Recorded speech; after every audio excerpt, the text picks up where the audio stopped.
Hi, so I'm in my boys' bedroom and it is not completed yet. We just moved in about 3 weeks ago. Still need to do painting. I need to make these curtains longer somehow or just order new curtains. Hi, buddy. I have a friend with me. He wants to show you his room. So anyway, it's not completed. There's no pictures on the walls or anything like that. However, I wanted to go through the thought process behind toy storage. If you see my house, you might notice that I do get asked this sometimes, like, where are the toys? Where do you keep the toys? How do you store the toys? So first of all, let's talk toys. There aren't that many toys here, to be completely honest, especially having 4 kids. We are very, very, very minimal with toys.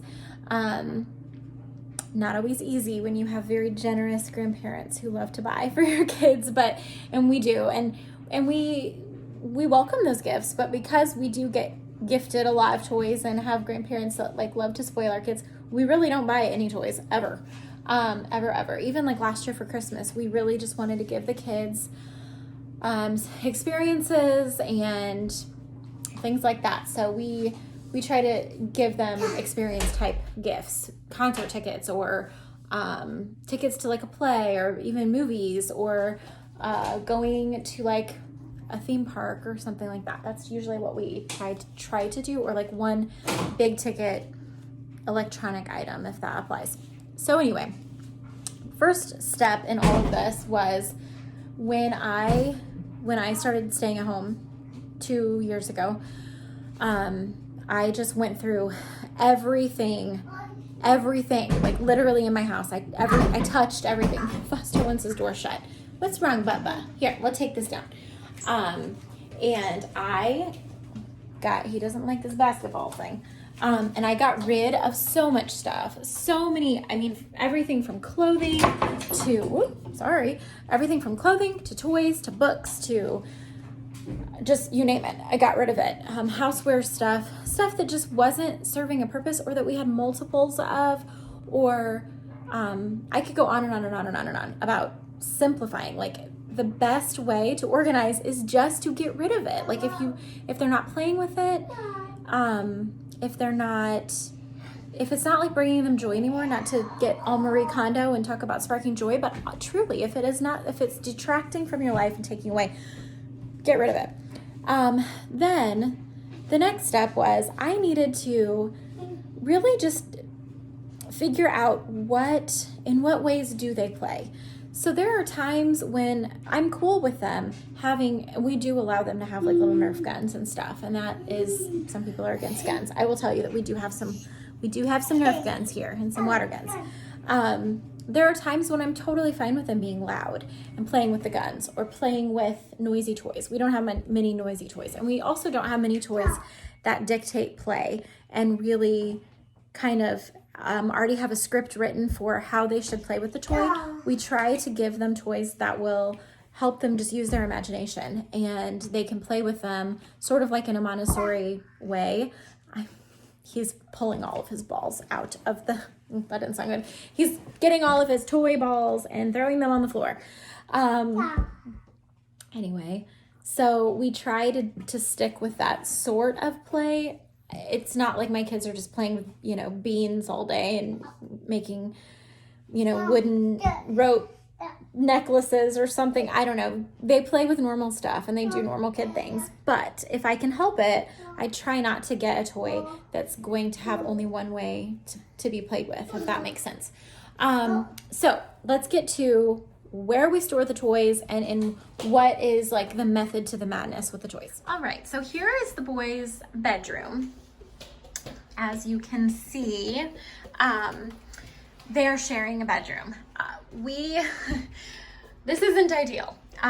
We obviously, when we moved to South Florida, we knew that it was going to be a bit of a downsize situation because the cost of living here is much, much, much higher than it was in St. Louis. So our house, the actual square footage is similar. However, we lost a bedroom in the process. We actually lost 2 bedrooms in the process. And it's been fine. And it, as you can see, like there's plenty of floor space. There's plenty of space in here.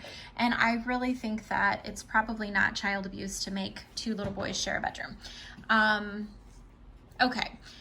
With that being said, Foster sleeps in his crib. He's really been a pretty good crib sleeper since, I don't know, he was about maybe 5 months old or something. Graham's not the greatest sleeper.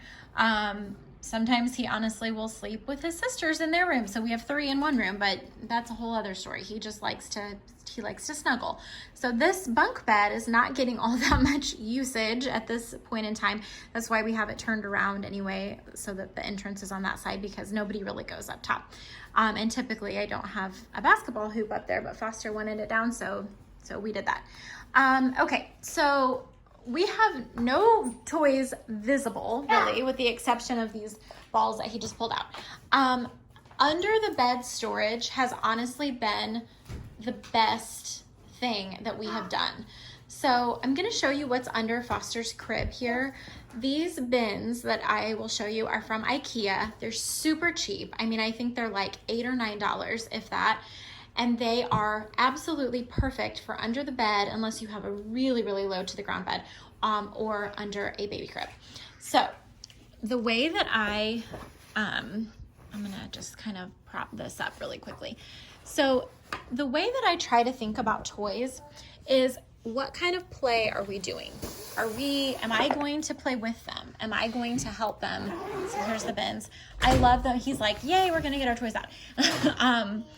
Am I going to be here supervising? Is he playing alone? Is he playing with Graham? Is he playing with a big sister? Like what type of play is happening? Because that's going to dictate which of these bins gets to come out and go into the living room. We don't need to have all these toys out at once, obviously. And we have 4 bins. I'm just letting you know ahead of time. There are 4 of these situations. So they have lots of toys. However, if we were to take all 4 of these bins, dump them out, or create some kind of toy room or play room, which I was definitely a believer of in the first probably, 9 years of my parenting life, I thought it would be doing a disservice to my kids if they did not have a playroom that was just floor to ceiling full of toys. Then we had a then we had a 4th baby. That's what really happened. We had a 4th baby and we needed another bedroom. So we lost the toy room, but oh my goodness, in losing that, we gained so much more, because there was this whole concept of like cleaning the toy room. It's gone. There's no toy room to clean. Like, it's such a freeing, feeling. Okay, so I'm not going to go through every toy, but as you can see, like we have some of these classic toys, and this is definitely one that kind of dictates the play. It's like a coding thing. So this all hooks together, and then they can decide which these come apart, and then they can like code their toys. They can code it so that this worm like goes different ways. And then we have ones that are more, free play. I mean, obviously they're going to play a certain way with these pegs, but it allows them to like build and create and all of that. We try to not just do a bunch of plastic stuff if we can, but yeah, the occasional like stacking cup or whatever. Fish. Yeah. This is one of his favorite games. He has got these little magnetic fish, and then we get the fishing poles out and all that. Okay. And a nativity scene, which I got for Christmas, I got to use around Christmas time, but they love it and they play with it. So it's pretty much in the toy rotation all the time. So this would be a bin. Oh, thank you. Thank you. Do you want to get your fish? This would be a bin that we would use maybe if I'm playing with him, so I can kind of like guide him a little bit, or we can like make noises with these dinosaurs and like pretend and just all of that. But it's pretty, the stuff that's in here, they can kind of all work together. He can put the dinosaurs in this tray and he can play with it like that. But they all are kind of similar. I don't know, they're not similar 100%, but they just work together. I don't know why this Christmas tree works well with this, but it just does. These are just toys that by experience I know they play together. They play with them in conjunction. Okay, so I'm gonna make him upset now. Actually, I'm not gonna make him upset. I'm gonna let him keep playing, and I'm gonna show you This bin right here, I'll pull it out for just a second. Actually, I won't pull it all the way out. The only thing that's in this bin, sorry about this camera angle, is Stretch Armstrong and a bunch of guns and a truck. Now, the reason I'm not even getting that out is because now is not the time for guns and trucks and Stretch Armstrong. It's a nice quiet morning. It's about 9:30 a.m. I don't want that. I'm okay with that on a weekend when, you know, my husband's here and we can kind of like wrangle them up together, but I don't want that all the time. So we keep that one put away a lot of the time. Okay, so going over to this side of the room, these are these other bins, which are not from IKEA. These are actually from Amazon. I don't know if I love them as much, only because they are slightly less deep or tall. They're just a little smaller this way. They are clear on the top, which I like, but I just don't know. I don't love how long they are. It would be great if this entire underneath of this bed was empty, but in the far back we have some other stuff. So back there we have that roller coaster thing that like a lot of kids have. Oh no, he's getting too excited about this. So it doesn't get all the way to the back, and I don't know, we'll fix that at some point. To just make this video shorter and kind of summarize, this is all, with the exception of this little car track thing, this is all like kitchen stuff. It's food stuff, and we have more bins like this in the closet because they really love to play with food things and to pretend that they're cooking and all the kitchen stuff. So that's what this is. And then this other bin, whoa, Foster, this is all animal hospital vet clinic stuff. My grandma bought them this really cute little set. It's like Melissa and Doug, and it's got all of this. It had a couple little animals and then just veterinarian stuff. Like there's a cast and little like droppers and stuff like that. And then this is a Melissa and Doug laundry set. And they just kind of seems to go together. All of this stuff is sort of like pretend play, housewares. I guess if your animal is sick, maybe you need to do some extra laundry. I don't know. But that's what's in there. So again, it's not, if I had all of these toys out in one big bin that they had access to all the time, it would be a disaster, because I know that because I've done that. I've had these to where they are all out at all times and they just have full access to everything. And it takes away the novelty of just having the toys. Like when he hasn't seen this in a week or 2 weeks, and by he, I'm just kind of using that term.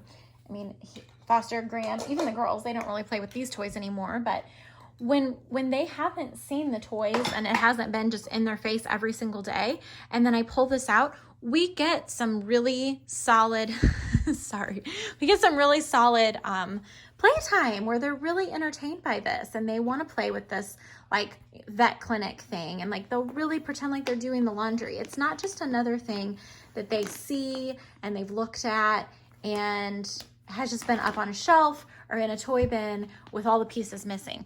All the pieces are here, all the things stay together. I just feel like if we are going to have toys, sorry, I'm getting on like a soapbox right now, but if we're gonna, you know, have someone or us ourselves spend money on a toy, we need to teach them that like, this isn't junk, this isn't trash, it's not gonna be thrown around, we're not gonna lose all of our parts, it's gonna stay together, and that makes it usable. Like, we are able to get this out and use it and actually have a lot of fun with it. Okay, so I'm going to also show you this is, I think everybody has this set of these cardboard blocks, and the kids love those. But again, if we just let them have those out nonstop, we never have them put up, they just get like smashed. They're made of cardboard. I mean, they're sturdy, but they just get ruined. And we've gone down that road before, and we've had a couple casualties. So when it's time to build and we're going to get all of our blocks out, then we can just pull this one bin out, play with them, and then put them back away. Okay, so I hope that helped. Again, those bins were from IKEA and Amazon, and I can link the Amazon ones under the video if you're interested in that. And yeah, I hope that helped. Happy organizing.